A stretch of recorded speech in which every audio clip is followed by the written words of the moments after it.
our next speaker. Graduated from New York University College of Dentistry, New York, New York in 1988. Dr. Fazio has been practicing mercury-free and metal-free dentistry since 1993, and he is dedicated to the philosophy of holistic, integrated dentistry. He was personally trained by the renowned Hal Huggins, Doctor of Dental Surgery, and continues to expand his knowledge on the subject, as well as any and all complementary therapies and protocols designed to promote optimal oral and overall health. I love this guy's topic, and I love his title. Sports Dentistry in the 21st Century, Maintaining Fitness, Preventing Injuries, and Enhancing Recovery. Dr. Lenny Fazio. Thank you. Hi everybody, thank you very much for sticking around. As Mike said, I have been practicing a different kind of dentistry for quite a while. When I graduated NYU in 1988, I practiced dentistry as I had been taught, which is that we fix tooth problems, try to counsel our patients on how to prevent future problems, and essentially be glorified tooth mechanics. In order to fully appreciate how I got to the point of practicing this new way, this holistic way, I'd like to tell you a little bit of a story or give you some background as to how I got here. And then we'll get into the nitty-gritty about how this affects athletic performance and injuries and all this kind of stuff. So, having graduated in 1988, I practiced, as I said before, as I had been taught, and then slowly but surely my health started to fail. First it was little things, forgetfulness, photosensitivity, and even sensitivity to sounds. But when my patience level became very short, and I started to sort of flip out at little things, my girlfriend at the time, was now my wife, got quite concerned. I was wondering what was wrong with me. I did have bouts of road rage, traveling from Long Island into Queens to work at this high-volume insurance office that I was working at. Was stressful enough, but if something didn't go right, I couldn't deal with it. And I didn't know why. I was always essentially a pretty laid-back person and didn't really understand what was happening to me. Around the same time, one of my sisters, I'm the youngest of 5, so one of my older sisters was having her own issues with her health, her poor health, and eventually, after changing her diet and lifestyle, she came across information that the so-called silver fillings that a lot of us have, I was going to say most, but a lot of us have, were causing her to have health problems, which her physicians couldn't help her with. At the time, I thought she was out of her mind, quite literally, and that she was suggesting to me that she was going to have these fillings replaced because these silver fillings are actually mostly mercury, and because she felt the mercury in those fillings were causing her ill health, she wanted to have them removed, and again, I thought she was out of her mind. After much back and forth, she sort of convinced me to give her my blessing, and she went to a dentist in Belmore, here in Nassau County, and had her fillings removed in a manner which I thought was completely unusual, strange, and but to my surprise, my sister had an amazing turnaround in her health. So much so that I had to question what I had been taught at NYU. Thought maybe somebody got something wrong. Maybe these fillings aren't so safe as we were all taught to be. Right around that same time, 60 Minutes had done an expose challenging the American Dental Association's position on the safety of amalgam fillings due to the concerns about mercury. And in the aftermath of that broadcast, the ADA sent out to all its members, of which I was a member at the time, a questions and answers sheet in anticipation of the questions that would come from patients after having seen that broadcast. And that only sort of reinforced the fact that these fillings couldn't possibly be a problem. But after seeing what happened with my sister, I decided to ask questions myself. And after getting trained by the dentist Hal Huggins that Mike had mentioned, it became very clear to me why I was having my own issues. At the time, I was getting a significant occupational exposure from drilling and filling teeth all day long in a high-volume insurance office, which you can imagine is a room full of doctors, 5 at a time, drilling and filling, and that resulted in quite a bit of mercury vapor being generated when the drill hits the tooth, and we were all breathing it in. As some of you, most of you may already know, mercury is a very potent neurotoxin, and so if you inhale this stuff over a period of time, it can start affecting the central nervous system and peripheral nervous system as well. And depending on the person, the exact amount of exposure, it will express itself in many ways. Excuse me. Some of us will be forgetful. Some persons will have cognitive impairments. Some will have visual disturbances. Some people will have high blood pressure, just digestive disturbances. The list goes on and on. In fact, in the packet that has this on there first, there is a health questionnaire that's in there, and we give this to our patients when they come in, and it lists the most common type of symptoms that we associate with long-term mercury exposure. And the idea being that we want to uncover this in our patients to determine if they are being affected by that. There are a couple of other areas in dentistry that can potentially cause people problems, but I will tell you that once I got my mercury fillings replaced, according to this very unique or unusual protocol, I immediately began to experience positive changes in my health. So much so that I wanted to shout from the mountaintops, hey everybody, wake up. There's this new reality out there that these so-called safe silver-colored fillings are actually a problem for us, and that we should probably consider not using them anymore. At present, there are a number of countries, not ours, but in Europe and in Scandinavia that have already outlawed the use of amalgam fillings because they recognize that there is a potential problem for persons. So in women and children, they're outlawed, and in Denmark, for example, if you decide you don't want these fillings in your mouth anymore, the government will subsidize the cost for replacing them. So it gets a little complicated when you talk about the socioeconomic impact of removing amalgam fillings, but suffice to say, in our country, it's a choice. It's not a recommendation, and the information I'm giving you is still highly controversial. Not all dentists believe in what I'm saying. Again, I had the good fortune of coming upon this information very early in my career, which allowed me to change my diet, my lifestyle, and my practice of dentistry. As I continued to practice, I first began treating persons who were chronically ill.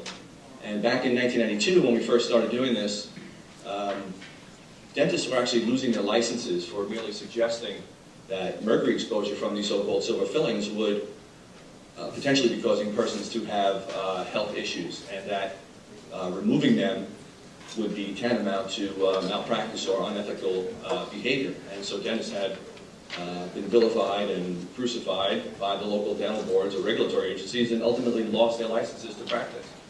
So being that it was so controversial, we really didn't advertise the fact that we did this kind of service. We had a sort of an underground railroad of patient referrals. But the bottom line is that we were able to help persons eliminate the sort of external static and toxicity that can be impacting their daily lives. Once I got married and had children of my own, 3 sons, as I began to get more involved with their sporting activities, which included coaching in the elementary and middle school levels, I realized that all the things I was doing right for helping to help the persons who have been chronically ill would also help persons who are physically active and maybe not so ill. And that's how I became involved in sports dentistry. So as I learned all the basics of sports dentistry, which would include custom mouthguard fabrication, and how to treat traumatic or acute injuries, I began to apply the principles that I had learned from holistic dentistry to the sports arena. Okay, so really, what is holistic sports dentistry? Well, in addition to making mouth guards, we can look at someone and determine if the dental work that they've had up to that point is affecting their overall health or their ability to progress from injury or surgery. And when a person comes to me for this sort of consultation, obviously we're going to be looking at the mouth, but after a detailed medical and dental history, try to determine what their exposure levels have been. And there are 3 areas in dentistry today that we tend to look at. First and foremost, and the thing that probably presents The most common source of exposure or toxicity is the so-called silver fillings, which I discussed. To be quite frank, they are mostly mercury, and so calling them silver fillings is actually a misnomer. Those fillings are mostly mercury followed by silver and tin and copper, and depending on the manufacturer of that filling material can be mixed with other metals as well. So these fillings are a problem for the obvious reason is that they contain mercury, which does leak out in vapor form or the form of abraded particles. But these metal alloys also interact with each other, creating a sort of electrical current in the mouth, which can cause its own host of issues. Anyone who's had some silver fillings and then maybe a gold crown or some other metal bridge work can have either subtle or very strong electrical currents going on in the mouth, which can cause all sorts of issues. You can imagine that in the mouth here, you have this major electrical organ 4 to 6 inches away, and if there is an electrical field being generated in the mouth, that it could cause some interruption. We all know that we're sensitive to cell phone radiation and other kinds of radiation, and this electromagnetic field that's created by these little, let's call it intraoral watch batteries that are implanted in your teeth, can have its own problems with the average person. Because everyone is such an individual and we can't necessarily take into account what genetics has in store for our patients, we can at least make some generalizations about whether the dental work that has been done to someone should be left alone or should a patient consider revising that. Okay. Problem number 2 in dentistry is the use of root canal therapy. Okay? Anybody in here had a root canal done before? All right, everyone knows it's got this sort of terrible reputation as a painful, horrible experience when, in fact, it doesn't necessarily have to be. The overwhelming majority of root canals being done are actually quite painless. And the ultimate result is that we're able to save a tooth and allow the patient to hold on to it and utilize it as an individual single tooth or as part of a bridge or some other thing. But the problem lies in the fact that with a root canal situation, this is the only instance in all of medicine, and any of the physicians in the room will know that if something is died off, it either has to be cut out or it falls off. The body generally doesn't like dead tissues, and with root canals, that's exactly what we have. We have a dead tissue, which we're again forcing the body to hold on to.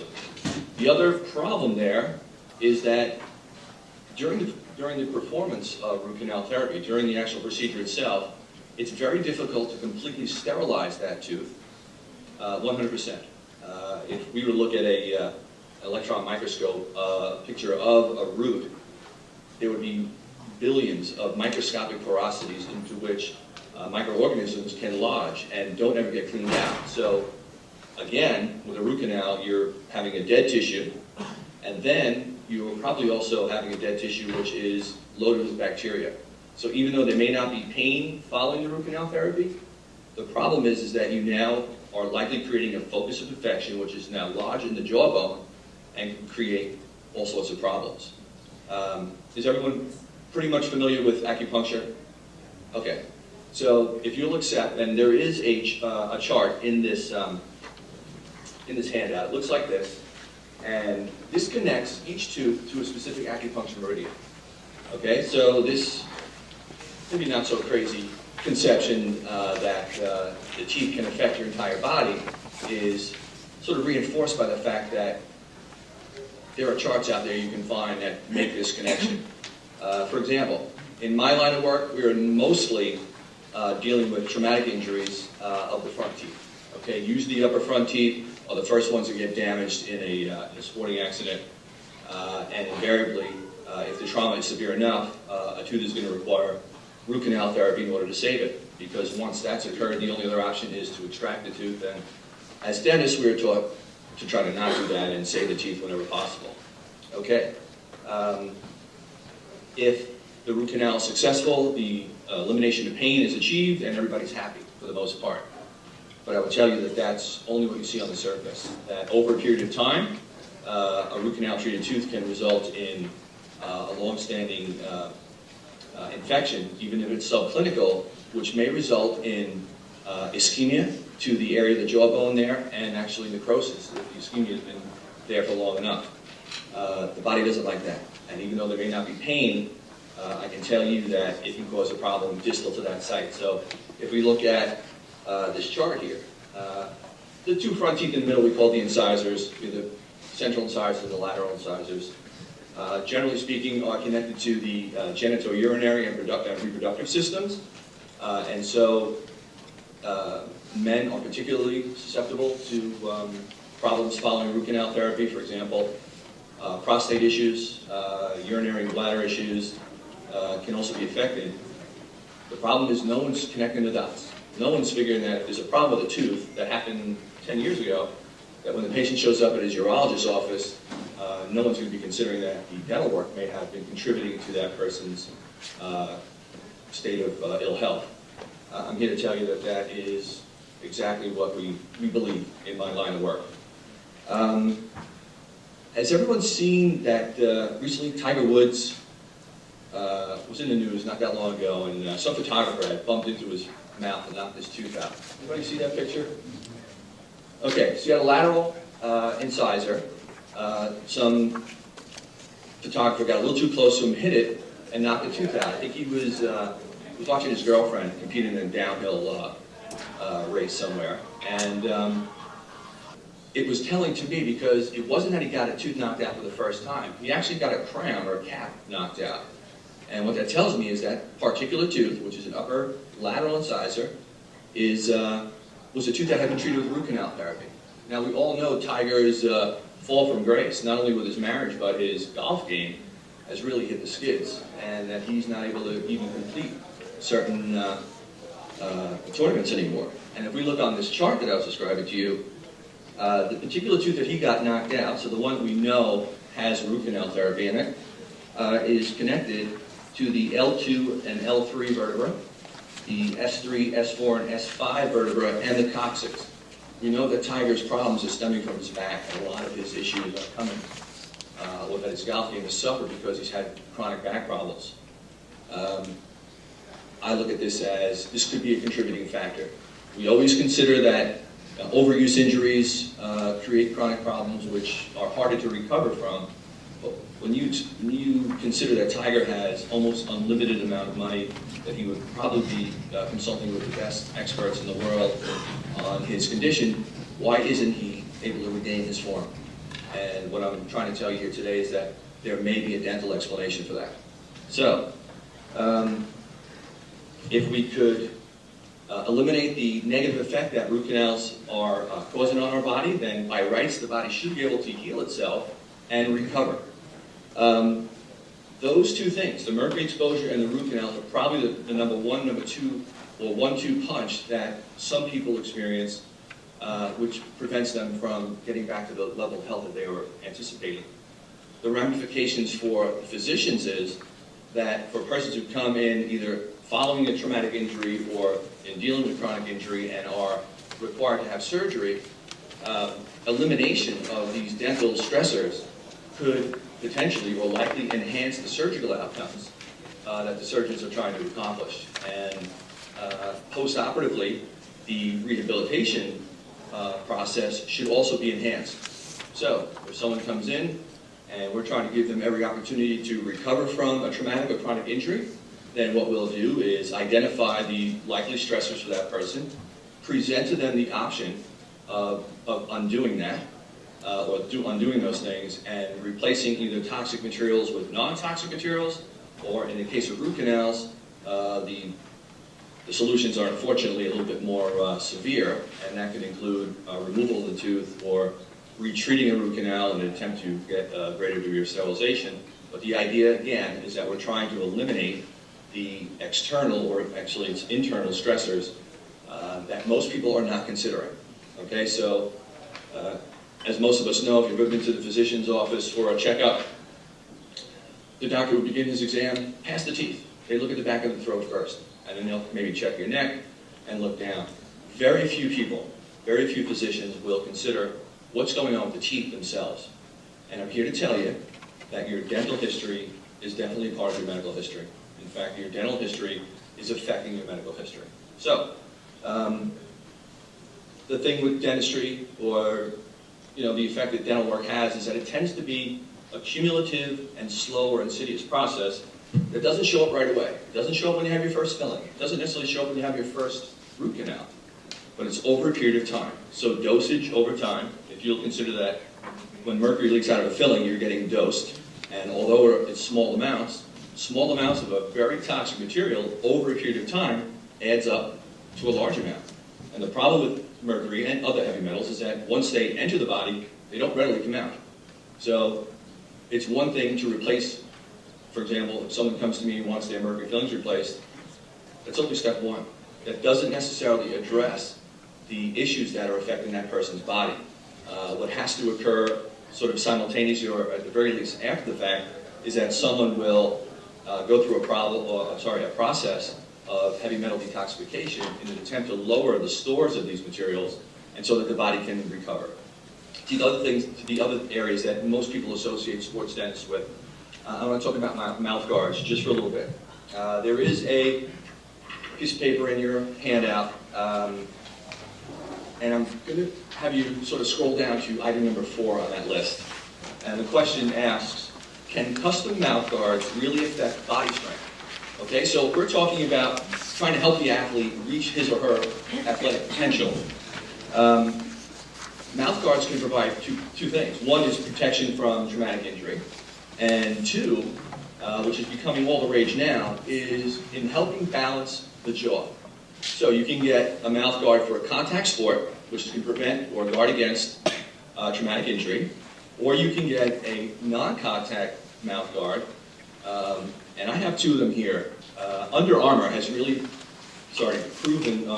blazed a trail in getting this concept out to the general public and to a lot of professional sports teams. In fact, when I was hired on by the Lizards as their team dentist, the general manager was really impressed with the idea that if a mouth guard can not only protect the teeth, but also increase body strength and performance, wouldn't that allow him to field a better, faster, quicker, better teeth. And this works by helping to restore a better balance to the jaw bite, or the jaw relationship. Most people associate the lower jaw, we call the mandible, to the skull. It does sort of hinge at the base of the skull, but it isn't necessarily or directly connected to the skull. In fact, the lower jaw is more intimately connected with the cervical spine. So when the jaw is thrown out of alignment due to improperly filled or restored teeth, where the dentist didn't take care to sort of shape the filling or the crown correctly, and it throws the jaw off, well, most people have an ability to sort of compensate for that, and maybe they'll chew on the other side of their mouth. But after repeated dental interventions, a person's jaw bite or jaw relationship can be thrown off significantly. And even though they can get through it, they may wind up with some clicking or some discomfort or the jaw locking up because it's not operating smoothly. These new style neuromuscular mouth guards are designed to restore that balance and allow then the area affecting the cervical spine to relax. Okay, when those muscles, nerves, and blood flow in that area are more relaxed, this can lead to greater gains in strength and athletic ability on the field. Patients or the athlete can breathe easier because the jaw is put into a position that's more relaxed. Mike, you remember when we were screening the players in the training room, I would ask the player, is everyone familiar with kinesiology testing?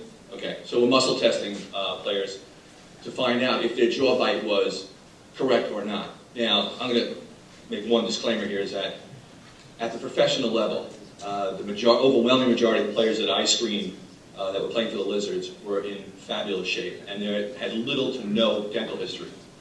So that was significant to me, that for these guys to get to that level, to go beyond D1 and get into the pros, that they had to have something going right in their body. Yes, there's maybe an innate or God-given talent, but there also has to be strength and the ability to remain healthy for longer periods of time. And so I was pleasantly surprised to find that the majority of those players had no dental work done. Only a few of them had orthodontic work done. And so that might explain, to some degree, why they were able to get or compete at that high level and stay there. But for those who had lots of dental work, There were some players who ground their teeth almost to bits. For the sake of privacy, I won't mention any names, but you may also recall that there were certain players that are in your training room all the time. And those players, it was maybe not just a coincidence, but those players also happen to have more dental interventions, which means more fillings, more work, crowns, root canals and stuff. And to me, just sort of cemented the idea that your dental history will slowly but surely affect your athletic performance.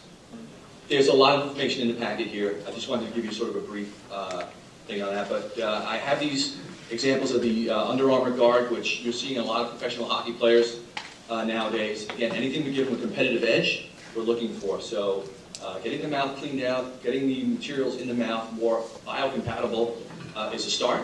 Getting the jaw balanced is another a way that we can get that body operating smoothly and efficiently and keeping those players out of the trainer's room.